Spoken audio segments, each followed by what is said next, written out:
श्री गणेशाय नमः. श्री सरस्वत्यै नमः. श्री गुरुभ्यो नमः. श्री भगवते गोपालकृष्णाय नमः. श्री नारदादी भागवतेभ्यो नमो नमः. अध्याय 5. भगवंतांच्या यशकीर्तनाची महती आणि देवर्षी नारदांचे पूर्वचरित्र. सूत म्हणाले, त्यानंतर आरामात बसलेल्या, हातात वीणा घेतलेल्या परमयशस्वी देवर्षी नारदांनी हास्ययुक्त मुद्रेने आपल्या जवळच बसलेल्या ब्रह्मर्षी व्यासांना विचारले. नारदांनी विचारले, हे व्यासमहर्षे, आपले शरीर आणि मन दोन्हीही आपण केलेल्या कर्माने आणि चिंतनाने संतुष्ट आहे ना? आपली मनीषा निश्चितच पूर्ण झाली असेल, कारण आपण ही जी महाभारताची रचना केली आहे ती अत्यंत अद्भुत आहे. ती रचना धर्म आदी सर्व पुरुषार्थांनी परिपूर्ण आहे. सनातन ब्रह्मतत्वाचे आपण पुष्कळ चिंतन केले आहे आणि ते जाणलेही आहे. असे असतानाही हे प्रभो, आपण कृतार्थ न झालेल्या पुरुषाप्रमाणे शोक का बरे करीत आहात?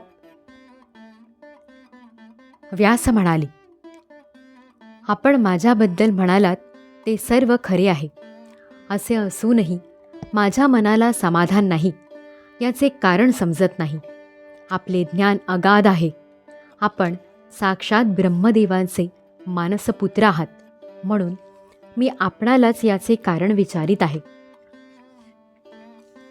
आपण सर्व गुप्त रहस्ये जाणता, कारण आपण त्या पुराण पुरुषाची उपासना केली आहे की जो प्रकृती आणि पुरुष या दोन्हींचा स्वामी आहे.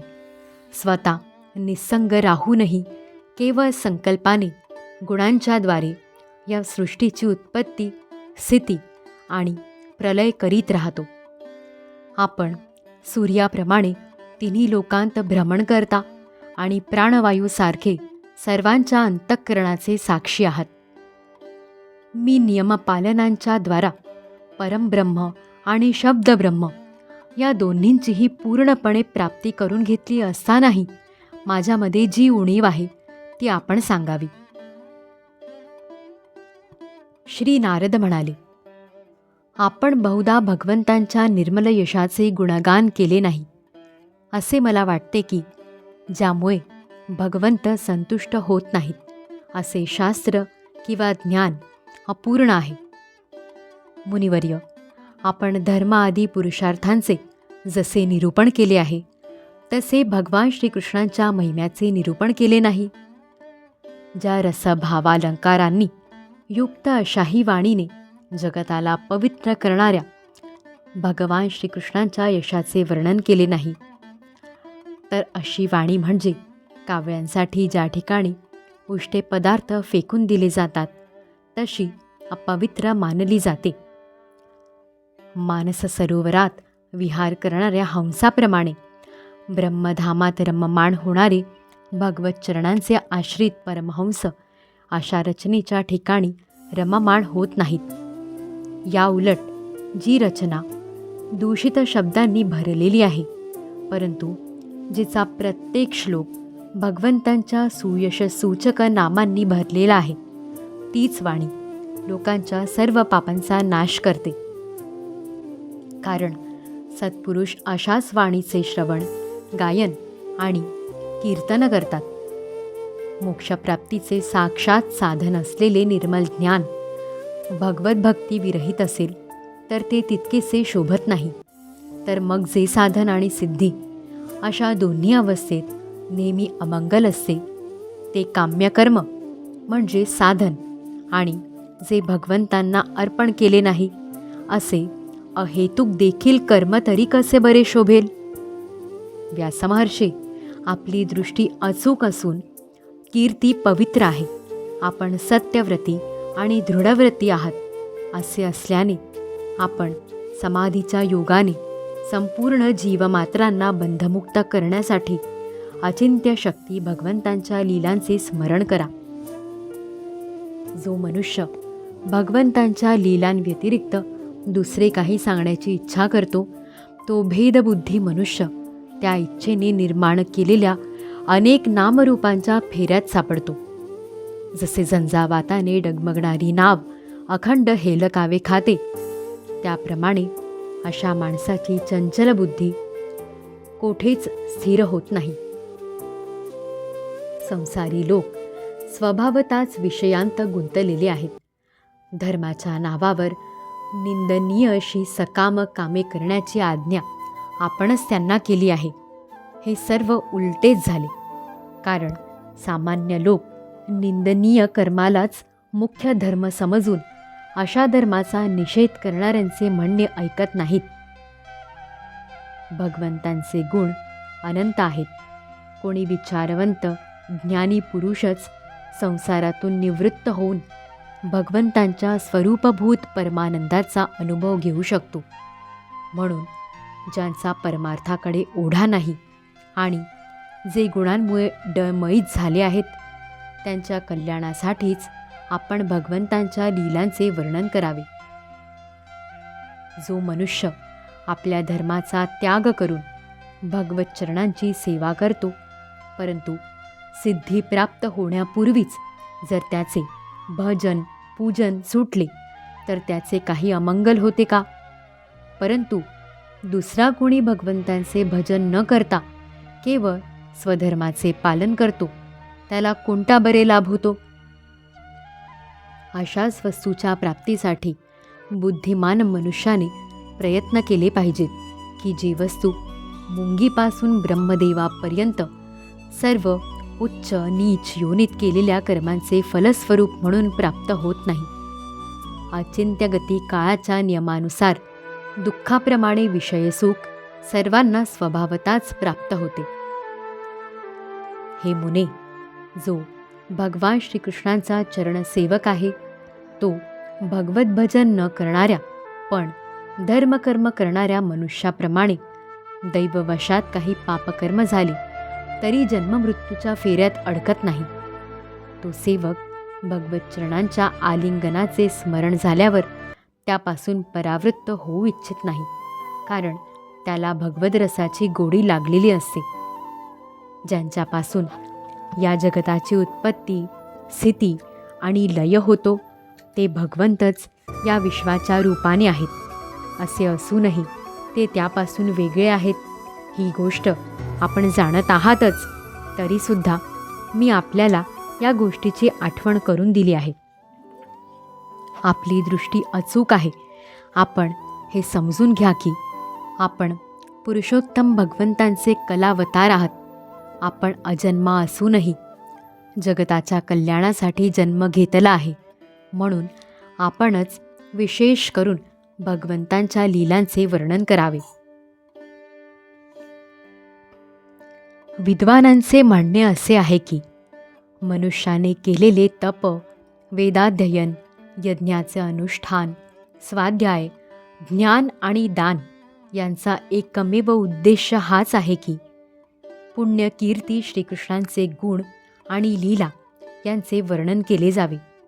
हे मुने, मागील कल्पातील माझ्या पूर्वजन्मी मी एका वेदसंपन्न ब्राह्मणांच्या दासीचा मुलगा होतो.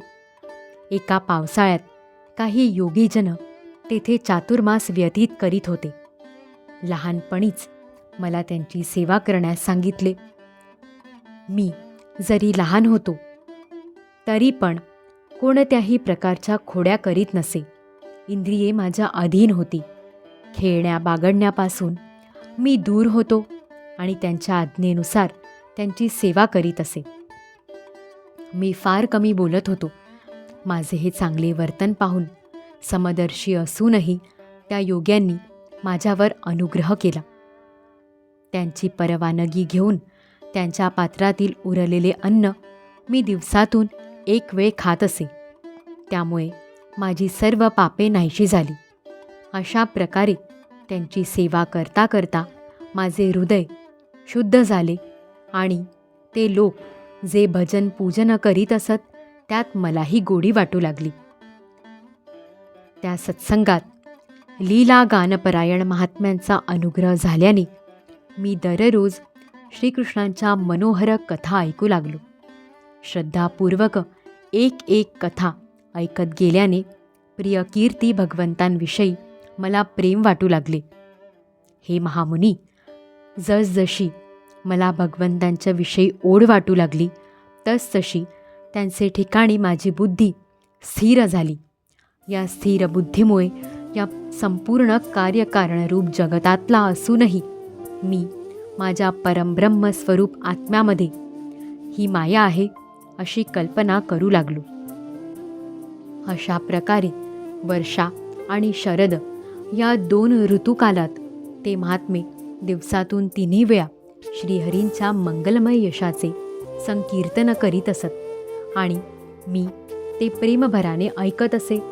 त्यामुळे चित्तातील रजोगुण आणि तमोगुण नाहीशी करणारी भक्ती माझ्या हृदयात उदय पावू लागली. मी प्रेमळ आणि विनम्र होतो. त्यांच्या सेवेने माझे पाप नाहीसे झाले. माझ्या हृदयात श्रद्धा होती. मी इंद्रियांचा संयम केला होता. तसेच मी त्यांचा आज्ञाधारक होतो. ज्या गुह्यतम ज्ञानाचा उपदेश स्वतः भगवंतांनी आपल्या मुखाने केला होता ते ज्ञान त्या दीनवत्सल महात्म्यांनी कृपाळू होऊन तेथून जातेवेळी मला दिले. त्या उपदेशामुळेच या जगताचे निर्माते भगवान श्रीकृष्ण यांच्या मायेच्या त्या प्रभावाला मी जाणू शकलो, जे जाणल्याने भगवंतांच्या परमपदाची प्राप्ती होते. हे ब्रह्मन, पुरुषोत्तम भगवान श्रीकृष्णांनाच सर्व कर्मे समर्पित करणे हेच संसारातील त्रिविध तापांवर एकमात्र औषध आहे, हे मी आपणास सांगितले. प्राण्यांना ज्या पदार्थाच्या सेवनामुळे एखादा रोग होतो त्याच पदार्थाची चिकित्सा करून त्याचा प्रयोग केल्यावर तो रोग नाहीसा होणार नाही काय? याप्रमाणे जरी मनुष्याची सर्व कर्मे त्याला जन्ममृत्यूरूप संसार चक्रात अडकवितात, तरीसुद्धा जर ती कर्मे भगवंतांना समर्पण केली तर त्याचे कर्मपणच म्हणजेच कर्मबंधन नष्ट होते. या लोकी जे शास्त्रविहित कर्म भगवंतांच्या प्रसन्नतेसाठी केले जाते त्यापासूनच पराभक्तियुक्त ज्ञानाची प्राप्ती होते. त्या भगवत प्रित्यर्थ केल्या जाणाऱ्या कर्ममार्गावर भगवंतांच्या आज्ञेनुसार आचरण करीत लोक वारंवार भगवंतांचे गुण व नामांचे कीर्तन करीत त्यांचे स्मरण करतात. प्रभो, भगवान श्री वासुदेवांना माझा नमस्कार असो. आम्ही आपले ध्यान करतो. प्रद्युम्न, अनिरुद्ध आणि संकर्षण यांनाही नमस्कार असो.